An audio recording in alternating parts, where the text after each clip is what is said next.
Assalamualaikum warahmatullahi wabarakatuh. Alhamdulillahirrabbilalamin. Wassalatu wassalamu ala asrafil anbiya'i wal mursalin wa ala alihi wa sahbihi ajma'in amma ba'du. Alhamdulillahirrabbilalamin. Rabbi zidni ilman warzuqni fahman. Rabbi surah li sadri wa yassir li amri wahlul uqdata mir lisani yafqahu qawli. Alhamdulillah teman-teman semua, kita semua bisa berkumpul kembali ya, bertemu walau masih dalam keadaan online dalam materi pembelajaran pendidikan agama Islam dan budi pekerti ya, PAB. Untuk materi hari ini kita masih dalam materi yang sama seperti pertemuan 2 minggu ya sebelum PTS ya. Jadi kita masih membahas mengenai bagaimana meyakini dan mengimani adanya hari akhir. Ya, teman-teman, kemarin kita sudah masuk bagaimana pemahaman mengenai beriman kepada hari akhir. Oke, kita langsung masuk aja kepada pembelajaran hari ini. Nah, ini adalah peta konsep yang sudah teman-teman lihat ya.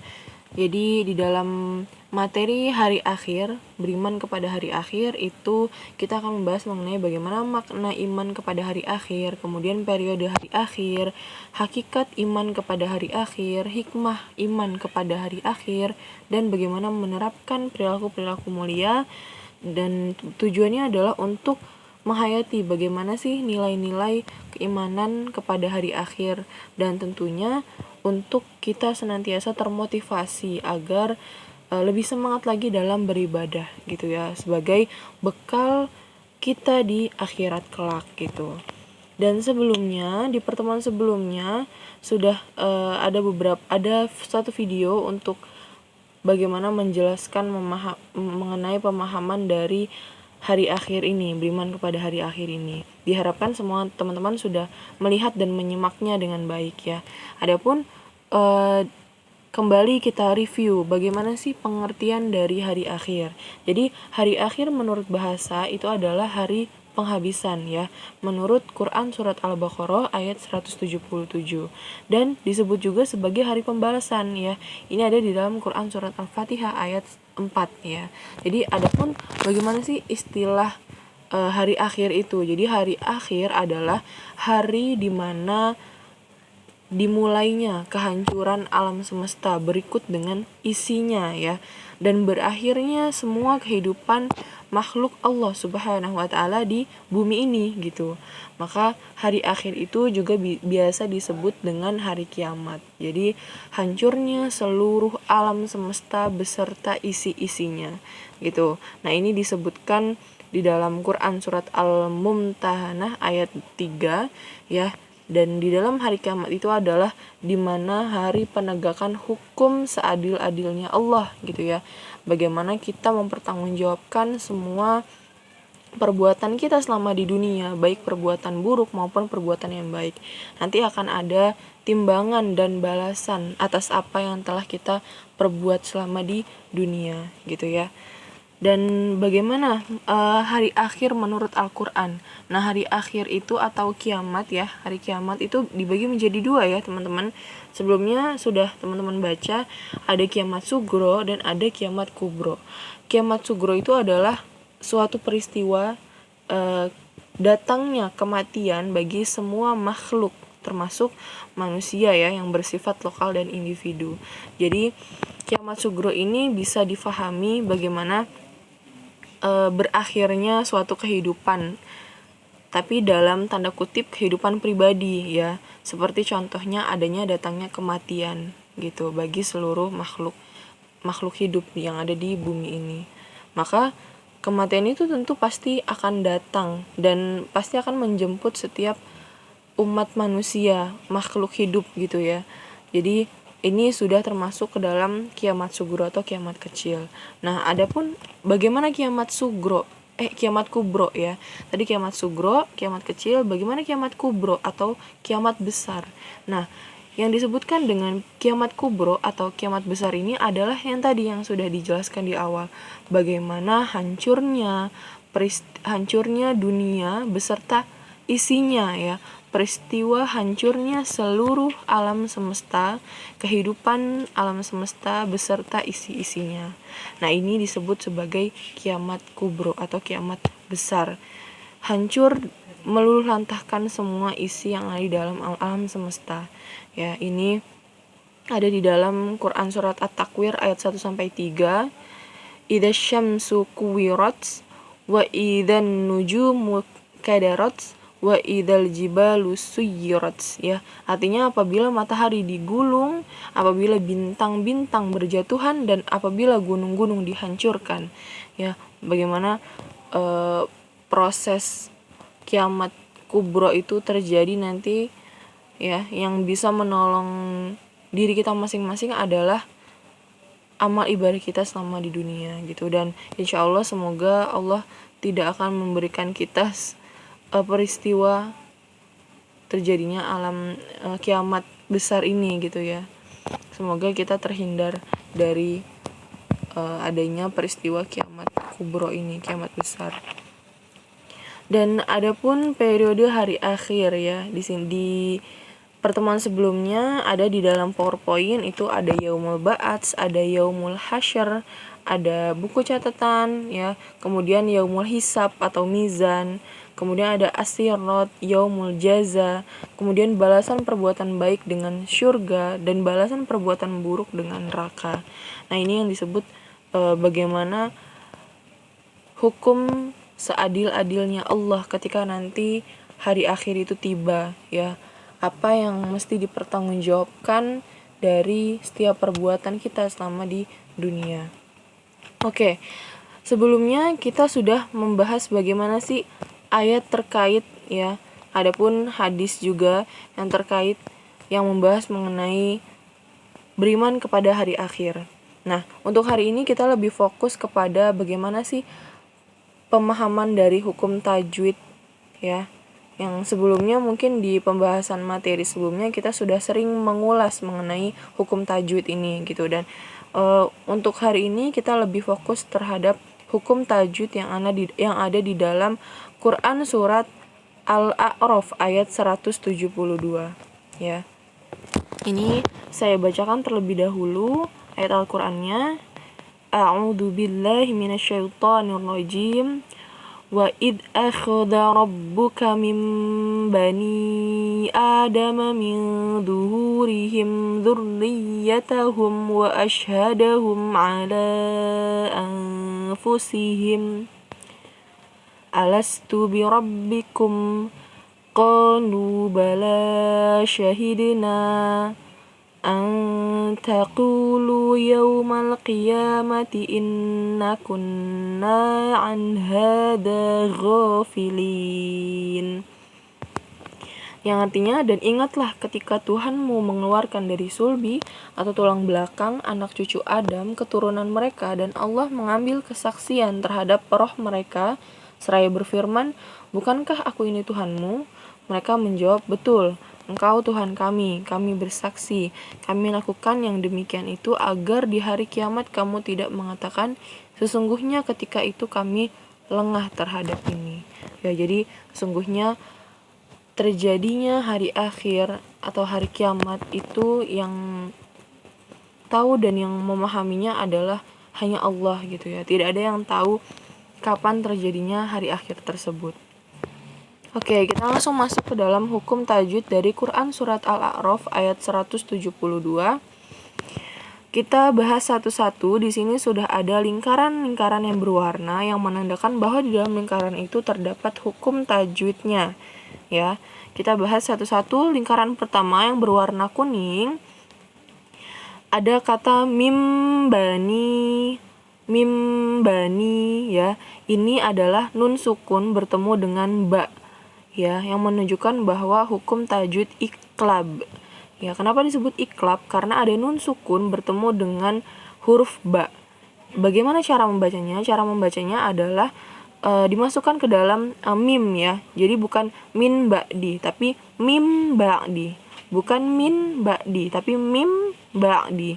Langsung masuk ke huruf mim. Nah, biasanya untuk hukum tajwid iklab ini dia ciri khasnya ada tanda mim sukun ya, mim sukun di atasnya. Nah, teman-teman bisa lihat.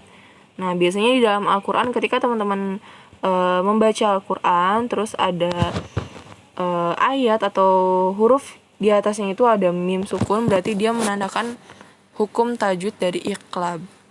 Ya, jadi iqlab itu adalah nun sukun bertemu dengan ba. Kemudian lingkaran selanjutnya yang berwarna biru itu ada Bani Adama ya. Ini adalah hukum tajwid dari mad jaiz munfasil. Kenapa mad jaiz munfasil? Mad jaiz munfasil adalah mad tabi'i yang bertemu dengan hamzah dalam kalimat yang berbeda. Mad tabi'inya adalah di sini ada kasroh bertemu dengan ya sukun ya, itu adalah mad tabi'inya. Kemudian bertemu dengan hamzah. Ya, hamzahnya adalah alif dengan di atasnya ada alif kecil gitu. Dan ini dibacanya berapa harokat panjangnya? 2, 4 atau 5 harokat. Biasanya orang-orang membaca hukum tajwid mad jaiz munfasil ini rata-rata 5 atau 4 harokat. Oke, kita lanjut kepada lingkaran selanjutnya. Ada lingkaran yang berwarna hijau. Ini adalah hukum tajwid dari ikhfa. Ya, kenapa ikhfa? Karena nun sukun bertemu dengan huruf ikhfa, yaitu huruf dho. Ya, huruf-huruf ikhfa sendiri itu adalah huruf-huruf selain daripada idhar, iqlab, kemudian idgham bi gunnah, idgham bila gunnah gitu ya. Dan selain huruf itu masuk ke dalam huruf ikhfa. Ya, jadi ikhfa itu adalah nun sukun yang bertemu dengan salah satu huruf selain daripada huruf yang ada di idhar, yang ada di iqlab, idgham bi gunnah, idgham bila gunnah ya. Jadi huruf idhar itu ada 6. Aha, ain, ha, ghin, kha. Kalau iqlab itu hanya ada satu huruf, yaitu huruf ba aja. Jadi nun sukun bertemu dengan ba. Kemudian kalau idgham bi gunnah itu hurufnya adalah ya, nun, mim sama waw. Ya, kalian bisa hafalin ya nun, ya namawa. Ya, nun, mim sama waw itu adalah huruf-huruf idgham bi gunnah. Jadi nun sukun bertemu dengan huruf ya, nun, mawa.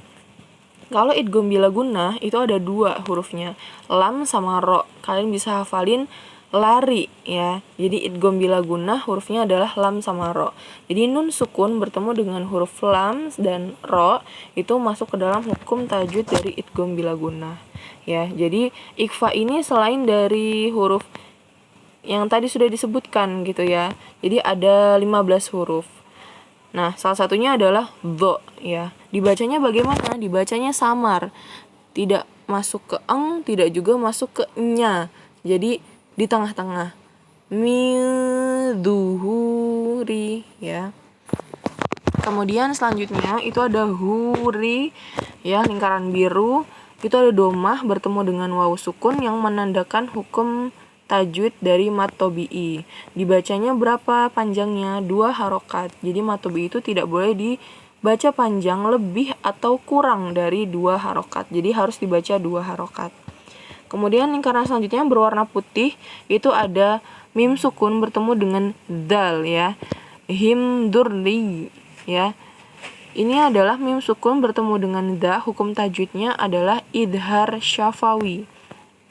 Ya, idhar syafawi adalah salah satu hukum mim sukun. Jadi mim sukun bertemu dengan da. Ya, idhar syafawi itu adalah mim sukun yang bertemu dengan huruf selain mim dan ba. Ya, bertemu dengan huruf selain huruf mim dan ba itu masuknya ke dalam hukum tajwid idhar syafawi. Nah, ini da ya, itu termasuk huruf idhar syafawi. Dibacanya jelas ya, tidak ditahan dan tidak dipanjangin. Jadi dibacanya him dzurriyyatahum ya. Mimnya jelas, da-nya juga jelas. Kemudian lanjut lingkaran berwarna merah, ini sama hukum tajwid dari idhar syafawi karena mim sukun bertemu dengan waw. Dibacanya juga jelas. Kemudian selanjutnya lingkaran yang berwarna kuning, ini mim sukun bertemu dengan ain ya. Di bawah, lanjut ke bawah. Hum ala, ini juga idhar syafawi karena mim sukun bertemu dengan huruf ain ya. Dibacanya jelas. Kemudian selanjutnya lingkaran yang berwarna merah itu menunjukkan hukum tajwid dari ikhfa ya, anfusihim ya, dibacanya dengung atau agak samar ya. Kemudian selanjutnya itu ada lingkaran berwarna hijau yang menandakan adanya hukum tajwid dari mad tabi'i. Jadi ko mad tabi'i, lu mad tabi'i. Ko itu mad tabi'inya karena ada fathah bertemu dengan alif. Lu kenapa mad tabi'i? Karena ada dhammah bertemu dengan wawu sukun ya. Jadi mad tabi'i itu ada 3 syarat. Fathah bertemu dengan alif, dhammah bertemu dengan wawu sukun, dan kasroh bertemu dengan ya sukun. Perlu diingat ya teman-teman untuk 3 kaidah mad tabi'i tersebut. Dan mad tabi'inya dibacanya berapa harokat? Tadi sudah disebutkan dibaca 2 harokat, tidak boleh lebih dan tidak boleh kurang dari 2 harokat. Kemudian selanjutnya itu ada la. Ya, la di sini ada alif kecil di atas yang menandakan mad tabi'i juga. Jadi dibacanya 2 harokat. Kemudian selanjutnya ada lingkaran yang berwarna biru. Ini ada 2 hukum tajwid Al-Qur'an ya. Syahidna. Jadi dal itu termasuk ke dalam hukum tajwid qalqalah. Ya, kenapa qalqalah? Ya, karena huruf qalqalah itu hanya ada 4 ya. Ba, jim, ba, ja, dal, to sama qaf ya. Baju di toko ya. Jadi teman-teman bisa hafalinnya itu. Baju di toko. Ba, jim, dal ya, to sama qaf, ada 5 huruf. Selain daripada huruf kelima tersebut itu bukan termasuk huruf qalqalah. Jadi cara membaca qalqalah itu harus dipantulkan. Jadi ketika huruf tersebut sukun atau diwaqafkan ya, itu dibacanya harus dipantulkan. Jadi seperti ini. Syahidna ya, syahidna harus dipantulkan.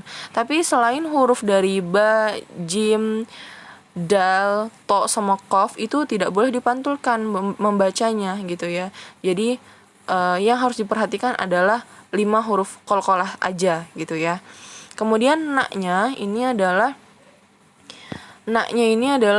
hukum tajwid dari mad tabi'i. Kenapa mad tabi'i? Karena fathah bertemu dengan alif ya, dibaca 2 harokat. Kemudian selanjutnya lingkaran berwarna putih lagi.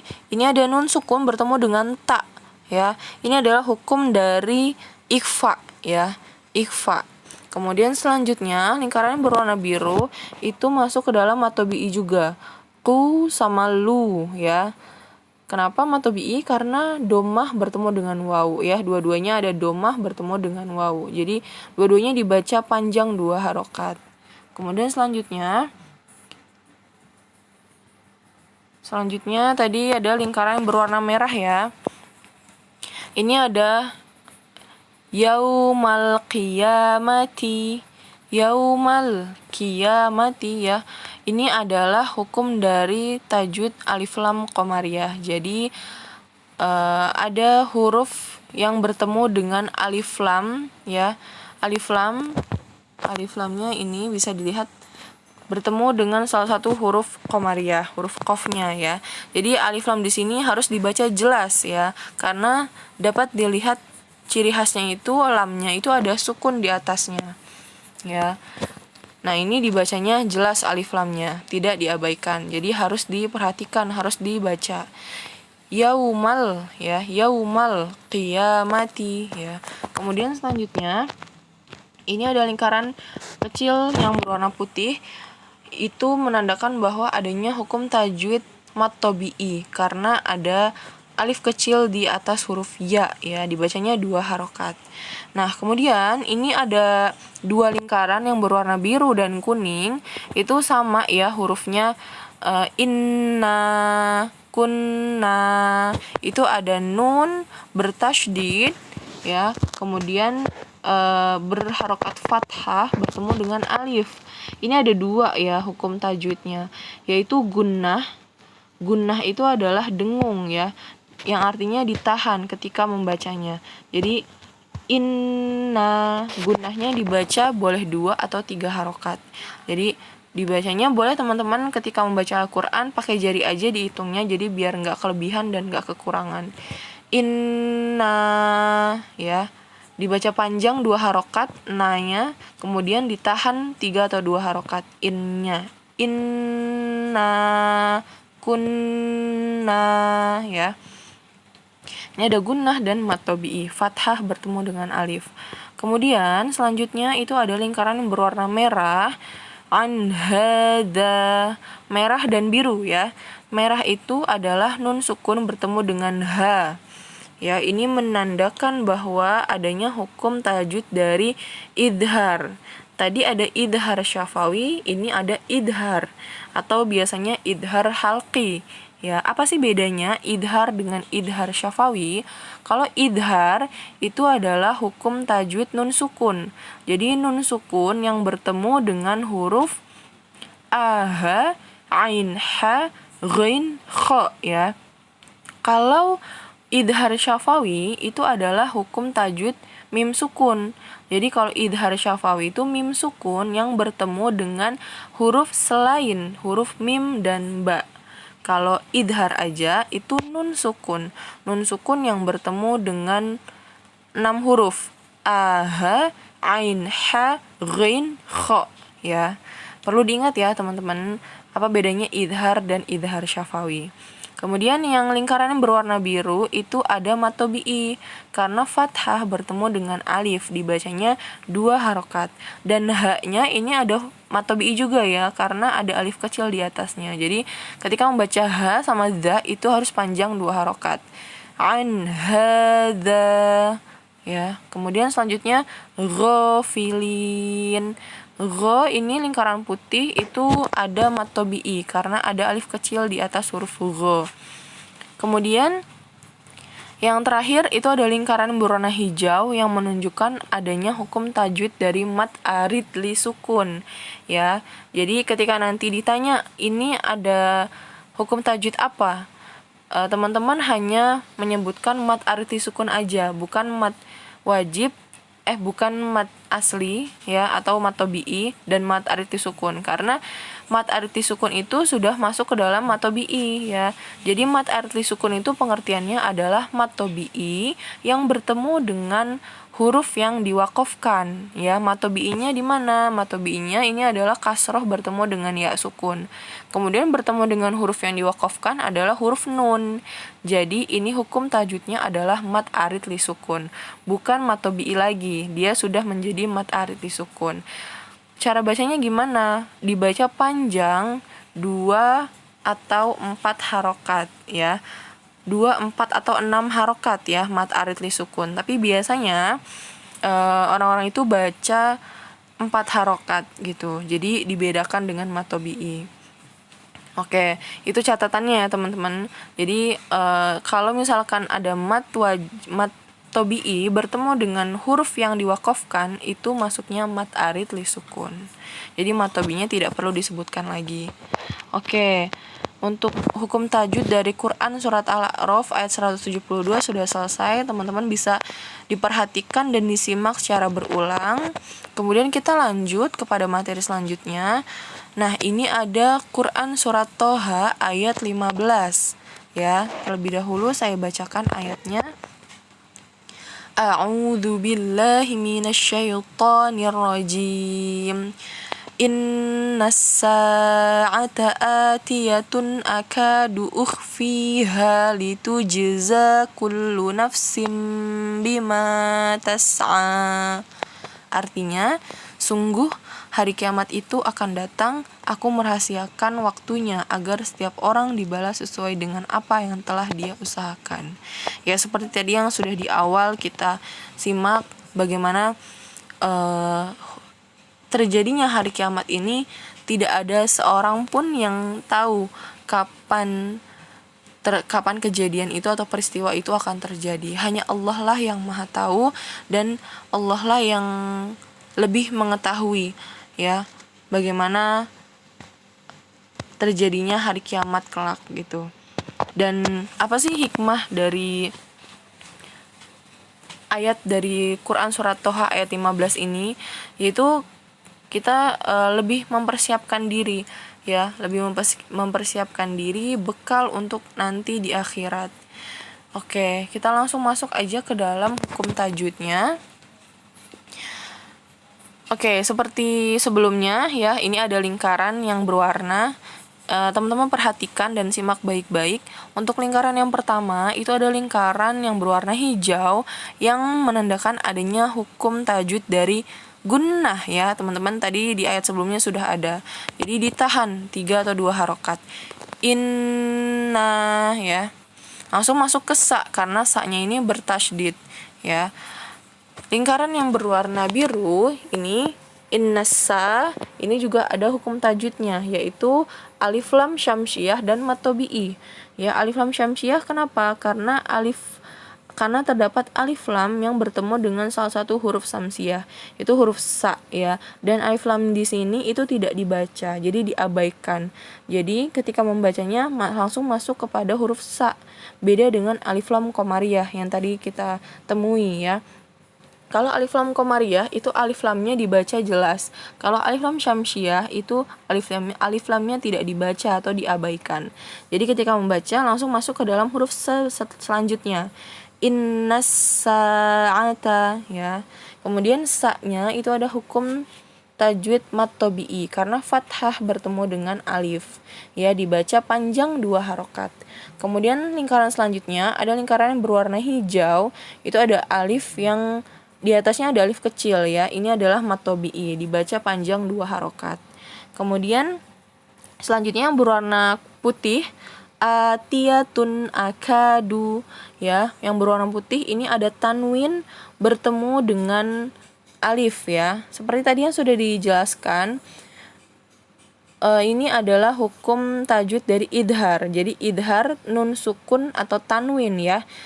Perlu ada tambahan nun sukun dan tanwin ya. Apa bedanya idhar dan idhar syafawi? Kalau idhar itu nun sukun dan tanwin bertemu dengan 6 huruf. Aha, ain, ha, ghain, kha. Kalau idhar syafawi itu mim sukun aja bertemu dengan huruf selain mim dan ba ya, itu perbedaannya. Nah, di sini adalah idhar karena domah tanwin ya, domah tain ya atau tanwin itu bertemu dengan alif ya, dibacanya jelas. Jadi atiyatun aka ya, tidak didengung, tidak ditahan ya.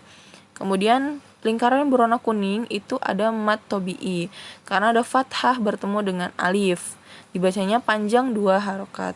Kemudian selanjutnya itu ada lingkaran yang berwarna orange ya, itu mad tabi'i juga. Selanjutnya juga mad tabi'i juga. Lingkaran yang berwarna oranye itu ada kasroh bertemu dengan ya sukun. Kalau yang lingkaran berwarna kuning itu ada fathah bertemu dengan alif ya. Jadi perlu diingat tadi 3 ketentuan dari hukum tajwid mad tabi'i: kasroh bertemu dengan ya sukun, fathah bertemu dengan alif, dan domah bertemu dengan waw sukun ya. Kemudian selanjutnya itu ada lingkaran yang berwarna putih ya, yang menandakan adanya hukum tajwid qalqalah ya. Tadi sudah disebutkan huruf qalqalah itu hanya ada 5 ya. Ba, jim, dal, to, sama qaf. Nah, ini ada huruf jim ya. Maka dia adalah huruf qalqalah. Dibacanya harus dipantul karena dia sukun ya di sini posisinya. Jadi bacanya litujza ya, dibacanya dipantul. Kemudian za-nya lingkaran yang berwarna biru itu ada mad tabi'i karena ada alif kecil di atasnya, dibacanya 2 harokat panjangnya. Kemudian selanjutnya ada lingkaran yang berwarna merah, itu ada nun sukun. Bukan nun sukun, itu ada kasroh tain ya, tanwin bertemu dengan ba ya. Jadi iklab, terus idhar, idgham bi gunnah, idgham bila gunnah ya, ikhfa itu nun sukun dan tanwin ya yang bertemu dengan huruf-hurufnya. Nah, di sini iklab ya, ini adalah hukum tajwid dari iklab, yaitu nun sukun dan tanwin nun sukun atau tanwin bertemu dengan huruf ba ya.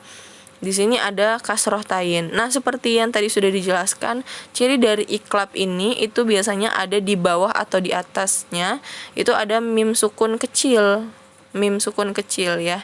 Itu menandakan bahwa dia adalah hukum tajwid dari iklab. Oke, kemudian selanjutnya itu ada ma, lingkaran yang berwarna biru ya. Fathah bertemu dengan alif itu adalah mat tobi'i, dibacanya panjang 2 harokat. Kemudian yang terakhir itu ada a ya, makanya itu ada alif kecil di atasnya, jadi dibacanya 2 harokat panjangnya dan masuk ke dalam hukum tajwid mat tobi'i. Oke, alhamdulillah untuk pertemuan hari ini kita sudah selesai ya mengenai pembahasan hukum tajwid dari Quran surat Al-A'raf ayat 172 dan Quran surat Toha ayat 15. Teman-teman bisa dibaca secara berulang, kemudian jika ada pertanyaan atau ada penjelasan yang kurang paham, boleh ditanyakan aja di Google Classroom atau boleh di WhatsApp group atau boleh personal chat pribadi ya. Jadi jangan sungkan untuk bertanya. Kemudian untuk tugas individu hari ini ada 3 soal ya. Teman-teman sebutkan hukum tajwid Al-Quran yang ada di bawah ini, ada 8 ya. Disebutkan hukum tajwidnya, kemudian apa aja di situ, ketemunya nun sukun bertemu dengan apa atau mim sukun bertemu dengan apa ya. Kemudian yang kedua itu jelaskan bagaimana apa perbedaan dari idhar dan idhar syafawi. Tadi di penjelasan sebelumnya sudah saya jelaskan, mohon disimak. Kemudian soal yang ketiga, sebutkan huruf-huruf yang termasuk ke dalam qalqalah dan bagaimana cara membaca huruf qalqalah. Oke, untuk 3 tugas individu ini dimohon untuk segera mengumpulkannya di jam pelajaran PAB, Pendidikan Agama Islam dan Budi Pekerti. Dan dimohon ketika ada penjelasan yang kurang paham atau mungkin ada yang belum jelas, boleh ditanyakan secara langsung ya. Oke, untuk pertemuan hari ini kita cukupkan. Semoga apa yang dipelajari pada hari ini bisa bermanfaat walaupun sedikit. Semoga teman-teman bisa mudah memahami dan menerima apa yang dijelaskan mengenai hukum tajwid pada hari ini. Oke, kurang lebihnya saya mohon maaf. Kemudian saya tutup dengan doa penutup majelis. Subhanakallahumma wabihamdika asyhadu an la ilaha illa anta astaghfiruka wa atubu ilaik. Wassalamualaikum warahmatullahi wabarakatuh.